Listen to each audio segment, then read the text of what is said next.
ចឹងសំណួរសួរថារវាង bias slide C និង bias slide S ខុសគ្នាមិនគឺខុសគ្នា bias slide S គឺផ្ដោតទៅលើពួក fiber matrix ចឹង fiber matrix នេះគឺវាជួយទៅលើប្រព័ន្ធ insulin ជាពិសេសយើងដឹងថាជំងឺ insulin resistant វាធ្វើឲ្យមានការប្រែប្រួលនិងការរលាកកោសិកាខូចកោសិកាកោសិកាទ្រុឌទ្រោមចឹងយើងធ្វើម៉េចដើម្បីការពារ insulin resistant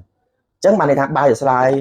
S បើយើងប្រើវាតែមួយវាអត់ត្រូវ 100% ទេជាមួយនឹងការទៅជួសជុលប្រព័ន្ធកោសិកាអញ្ចឹង bias slide S គឺយើងប្រើជាមួយនឹង Unimate បាទ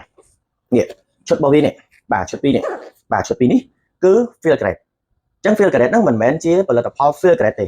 field grade បកមកថាអារម្មណ៍ល្អអញ្ចឹងអារម្មណ៍ល្អហ្នឹងគឺសំដៅទៅលើអីទី1គឺខួរក្បាលរបស់យើងអញ្ចឹងយើងឈឺរាល់ថ្ងៃដោយសារតែភាពខ្វល់ខ្វាយដែលយើងហៅថា stress ហើយមានបងប្អូនខ្លះថាលោកគ្រូកុំនិយាយ stress និយាយភាសាខ្មែរស្មុគស្មាញខ្វល់ខ្វាយធុញថប់អញ្ចឹងវាជួយទៅឲ្យសុខភាពខួរក្បាលរបស់យើងល្អការពារការខូចកោសិកាខួរក្បាលអញ្ចឹងការគិតការចងចាំទី2គឺជួយទៅលើសរសៃឈាម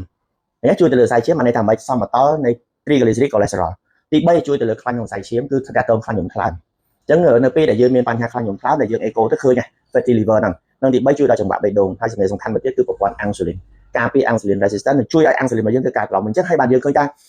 មានសំណួរក៏សួរថាចុះបើសិនជាហេតុអីបានខ្ញុំប្រើថ្នាំបញ្ចុះជាតិស្ករតែស្ករនៅតែខ្ពស់ AB1C នៅតែខ្ពស់ដល់ពេលគាត់ប្រើ field grade off ជាមួយនឹងថ្នាំឃើញថាស្ករគាត់ចុះល្អហើយ insulin គាត់ចុះល្អទៀតគឺ AB1C គាត់ចុះល្អឃើញទេ